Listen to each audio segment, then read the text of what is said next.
할렐루야. 하나님의 은혜와 평강이 우리 사랑하는 성도님들에게 넘치시기를 축원합니다.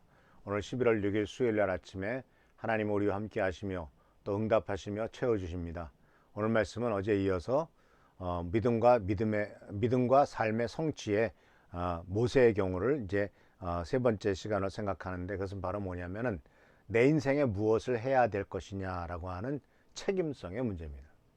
내 인생의 책임이 무엇인가? 그래서 이 오늘 25절 말씀 속에서 이제 모세는 어떤 것을 선택했느냐 하는 것을 우리들에게 모범을 보여줍니다. 히브리서 11장 25절의 말씀에서 이렇게 얘기하고 있습니다. 오히려 그는 잠시 죄의 향락을 누리는 것보다 하나님의 백성과 함께 학대받는 길을 택하였습니다. 하나님의 백성과 함께 학대받는 길을 택하였습니다. 자, 이 말씀은 우리들에게 참 주는 의미가 크죠. 왜냐하면은 지난 주일날도 말씀드렸습니다만은 지금 우리가 살고 있는 시대는 이 죄의 향락을 누리지 못해서 안달입니다. 인간의 쾌락과 즐거움을 누리지 못하는 상황이 됐잖아요. 코로나 바이러스로 말미암아 재밌는 곳에, 즐거운 곳에 여행도 못 가고 노래방도 못 가고 즐거운 일을 할 수 있는 길을 다 막아놨어요. 왜냐하면 그런 데서 모여서 떠들다 보면은 병에 걸리게 되고 질병이 확산되게 되고 코로나 바이러스에 걸리게 되기 때문에 인간의 쾌락을 통한 모든 것들이 다 질병으로 연결되다 보니까, 다시 말하자면 그런 것들이 이제는 죽음으로 연결되다 보니까 너 놀러 다닐래 죽을래 이렇게 된 거죠. 그러다 보니까 그런 모든 것들을 하지 못하게 됐지 않습니까? 근데 사실 인간들은 너무나 죄의 향락을 누리는 것들을 다른 어떤 것보다 더 택하죠. 이것이 제일 또 인생에 사는 즐거움이라고 생각하기도 합니다. 근데 오늘 이 모세가 오늘 우리들에게 보여주는 모습은 바로 죄의 향락이냐 아니면 하나님의 백성과 함께 하는 것이냐. 그런데 모세의 경우는 하나님의 백성과 함께 했을 때는 학대를 받게 되고 어려운 일을 당하게 된다라는 것이에요. 이것은 우리들에게 주는 메시지가 큽니다. 여기서 보는 하나님의 백성이라고 하는 것은 이스라엘 민족을 말하잖아요. 애굽에서 종노릇하는 사람들입니다. 학대받는 사람들입니다. 그러니까 지금도 우리들에게 도전하는 것이 커요. 너 많은 돈을 가지고 죄의 향락을 누리며 살래? 아니면은 고통스럽고 어렵고 힘든 사람들과 함께 그들 편에 섬으로써 그들과 같이 똑같이 학대를 받고 살래? 아마 우리는 대부분 뭐 죄의 향락까지 누리는 것은 뭐 원치 않는다 할지라도 학대받는 것도 싫습니다 라고 이렇게 우리들이 얘기하겠죠. 그냥 평범하게 살고 싶습니다 라고 말하겠죠. 그런데 어떤 경우에는 진짜 죄의 쾌락이냐 아니면 하나님의 백성의 편에 설 거냐 라고 하는 결단을 내려야 될 때가 있다라는 사실이죠. 모세는 이 결단에 대해서 하나님의 백성과 함께 하는 것을 선택했습니다. 근데 잘 생각해 보세요. 이 모세는요, 어렸을 때는 자기가 스스로 선택할 수가 없었죠. 물론 태어나는 것도 우리가 스스로 선택 못 합니다. 그리고 또 바로 왕의 공주가 바로 공주의 아들이 된 것도 자기가 선택한 게 아니죠. 근데 나이가 들게 되면은 이제 스스로 선택을 해야 되죠. 그래서 모세가 첫 번째로 선택했던 것은 정체성의 문제라고 어제 말씀드렸죠. 내가 누구냐? 공주의 아들이냐? 아니면 히브리 노예의 아들이냐? 그는 히브리 노예의 아들이란 자리를 선택했죠. 그리고 그것이 히브리인들은 바로 하나님의 백성이었고 그것은 바로 학대받는 자리를 선택한 것이다 라는 거예요. 그래서 이 어렸을 때 하나님께서 선택을 했습니다. 그런데 이제 나이 들었을 때는 자기가 선택을 해야 돼요. 성숙한 존재는 자기 자신의 인생의 책임을 받아들여야 된다는 것이죠. 다른 사람을 비난하지 말고 스스로 선택해야 된다는 겁니다. 그래서 모세가 보여줬던 아주 위대한 모범은 바로 하나님을 선택했다는 것이죠. 하나님의 백성과 함께 학대받는 길을 택하였다는 것은 하나님을 선택했던 것이고, 하나님의 길을 가고 싶었기 때문에 이제 자기가 비록 바로 왕의 공주의 아들로서 나이가 그 40세가 될 때까지 아주 그냥 편안하게 살았지만, 이제 그 나이가 되니까 이건 아닌데 라고 하는 생각이 들게 됐고, 이제는 정말 고통스러운 길을 기꺼이 선택했다는 것이죠. 사실 그 자리를 차고 나온다는 것 쉬운 일이 아니죠.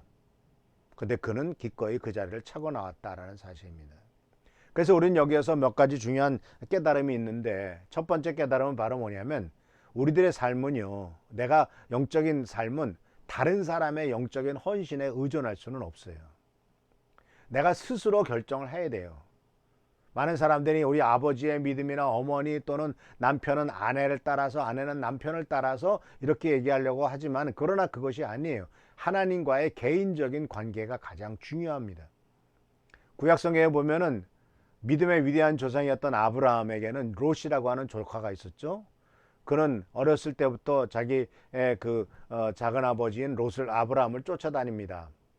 그런데 아브라함을 쫓아다녔는데 힘들고 어려웠을 때는 항상 아브라함 옆에 있었습니다. 그런데 일단 부자가 되니까 더 이상 아브라함을 필요로 하지 않아요. 어려울 때는 영적으로 의지하고 믿음으로 의지하고 쫓아다녔는데, 소돔과 고모라에서 이제 애굽에 같이 내려갔다 오면서 큰 부자가 되면서 더 이상 아브라함을 필요로 하지 않아요. 근데 그럴수록 그 다음에는 그의 행보는 우리가 알다시피 점점점 소돔과 고모라로 들어갔고, 그는 그 끝이 아주 말년이 비참하게 된 것을 우리는 기억합니다. 결국은 아브라함의 영적인 헌신에 의존해서 살았던 것이 자기 자신의 영적인 헌신으로 나가지 못하고 아브라함만 의지하고 나갔을 때 그 결과는 아주 비참하게 끝나더라, 그런 얘기죠. 나는 과연 내 스스로 하나님 앞에서 영적인 헌신을 하고 있는가, 아니면 다른 사람의 영적 헌신에 의존적으로 따라가고 있는가를 우리들은 생각해보고 또한 반성을 해야 됩니다. 그래서 이런 결정에 대해서 결국은 내 인생의 방향성에 대해서는요, 다른 사람을 비난해서는 안 돼요. 내가 결정한 겁니다. 근데 세상 사람들이, 이 세상에서는 누구 때문에 계속해서 남에게 핑계대고 남을 비난하죠. 그러나 사실은 우리가 스스로 선택한 겁니다. 그래서 우리는 꼭 기억하시길 바랍니다. 그래서 모든 상황을 우리가 통제할 수는 없어요. 그러나 그 상황 속에서 내가 선택한 것에 대한 반응은 우리가 선택한 거예요. 내가 선택했기 때문에 거기에 대한 반응을 내가 경험하고 있다라는 것이죠. 그렇기 때문에 내 인생의 방향성에 대해서 내가 선택한 겁니다. 그렇게 다른 사람을 비난할 필요가 없어요. 저놈 때문에가 아닙니다. 누구 때문에가 아닙니다. 내가 선택한 것이고 내가 결정한 것입니다. 그렇기 때문에 모세도 스스로 결정을 했고 스스로 선택했기 때문에 누구도 비난하지 않고 모세는 하나님의 자리를, 하나님과 함께하는 것을 선택했다라는 거죠. 그래서 이 부분은 무엇을 얘기하고 있냐면, 바로 우리들 자신 말고는 누구도 우리 자신을 파괴할 수가 없어요. 누구 때문에 내가 망했어 라고 얘기하지만 아닙니다. 결국 내 욕심 때문에 망한 겁니다. 대개 사기를 당하는 사람들이 왜 사기를 당할까요? 일확천금을 바라보기 때문에 사기를 당하는 거예요. 돈 얼만큼 투자하면 몇 배나 불려주겠다. 세상에 그런 일이 어디 있습니까? 돈을 얼마를 주면 한 달 이자를 몇 부 이상 주고 뭐 어떻게 하겠다. 세상에 그런 일이 어디 있냐고요. 은행에서 우리가 은행에서 돈 빌리지 않습니까? 그래도 은행에서 돈을 빌릴 때도 은행에서 가져가는 이자가 얼마죠? 3%, 4%예요. 1년에. 그러면 한 달에 1%도 안 돼요. 그죠? 0.3% 정도 될까요? 12배로 나는 0.25%군요. 3%를 1년에 이자로 우리가 나에게서 받아간다면 한 달에 받는 것은 0.25%란 말이에요. 1%도 은행에서 안 받아가요. 근데 어떤 사람이 은행에서도 그렇게 3%밖에 안 받아가는데 어떤 사람에게 내가 돈을 맡기면 그 사람이 나한테 하루에 한 달에 뭐 3%씩 주겠다, 10%씩 주겠다, 그 꼬박꼬박 더 주겠다. 그런 것에 넘어가기 때문에 사기당하는 거죠. 결국은 자기 욕심 때문에 사기를 당하는 거예요. 결국은 스스로 선택한 길이에요. 그래서 하는 성도 여러분, 인생에서는요, 내가 우리의 믿음도 영적인 헌신을 다른 사람에게 의존할 수는 없습니다. 또 내 인생의 방향성에 대해서 다른 사람을 비난할 수도 없고요. 우리들 자신 말고는 누구도 우리를 파멸의 길로 끌어가지 않습니다. 결국은 내가 선택한 것이기 때문에 그렇다는 것이죠. 그래서 사는 성도 여러분, 우리는 어렵고 힘든 일을 당하기도 하고 또 고통스러운 일을 당하기도 합니다. 잘못된 선택을 하기도 합니다. 그러나 거기에 대해서 잘못된 것에 대해서는 우리가 책임질 것은 책임을 지고 또 거기에 대해서 하나님 앞에 솔직히 인정할 것은 인정을 하면서 하나님의 도우심을 바라는 것이죠. 그래서 주님께서도 너희가 죄인인 것을 인정을 해라 라고 하는 것은 예, 제가 잘못했습니다. 저는 죄인이고 한계 있는 인간입니다. 그러니까 주님 도와주십시오. 이렇게 얘기하라고 하시는 것이지 누구 때문에 라고 이렇게 핑계를 대는 것, 이것은 주님께서 원치 않는 길이다 하는 거예요.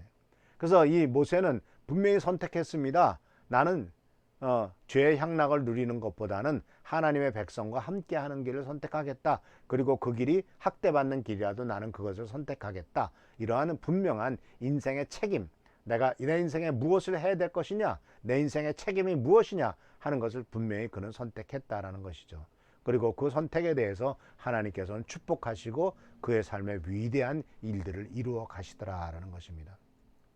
그래서 오늘 책임성의 문제를 하나님께서 원하시는 것, 하나님이 선택하시기를 원하시는 것을 생각하면서 선택을 하시고 또 어른이 되었을 때 모세가 바로 거절하기도 하고 선택하기도 하고, 그 거절은 부정적인 선택이지 않습니까? 나는 바로왕의 공주의 아들이 되지 않겠다라고 하는 선택도 선택이고, 또 아브라함 하나님의 백성과 함께 학대받는 길을 가겠다, 그것도 역시 선택이고, 우리는 참으로 하나님이 원하시는 길을 선택함으로 책임성을 보여주고 거기에 대해서 하나님이 축복하시는 우리 귀한 성도님들 되시기를 축원합니다. 기도하겠습니다. 오늘도 주님께서 함께 하시는 은혜를 감사를 드립니다. 아버지 하나님, 모세는 이제 쾌락과 즐거움보다는 하나님의 백성과 함께하는 것을 선택했고 그 길이 학대받는 길이라 할지라도 그 길을 선택한 것을 보게 됩니다. 하나님 아버지, 우리들도 하나님께서 원하시는 길을 갈 수 있도록 도와주시고 하나님께서 내 인생에 무엇을 해야 되느냐 할 것이냐 하는 것에 대한 질문을 던지실 때 하나님이 원하시는 삶, 하나님께서 축복하시는 삶을 선택할 수 있도록 주여 도와주시옵소서. 하나님께서 오늘도 지켜보살피시고 보호하시며 우리 성도님들의 기도를 응답하시며 축복하시길 간절히 바라옵고 예수님의 이름으로 축복하며 간절히 기도하옵나이다. 아멘. 오늘도 하나님의 은총과 은혜가 여러분에게 넘치시기를 축원합니다. 그래서 교회 이전을 위해서 금주 안에는 이제 리모델링하는 업체나 이런 것들과 계약이 하게 될 것 같습니다. 하나님의 축복과 은혜가 넘치시기를 바라고 또 귀한 열매가 맺도록 기도해 주시고 또 우리 리모델링하는 것 이런 모든 과정에 하나님이 축복하시도록 계속 기도해 주시기를 부탁드립니다. 할렐루야, 축복합니다.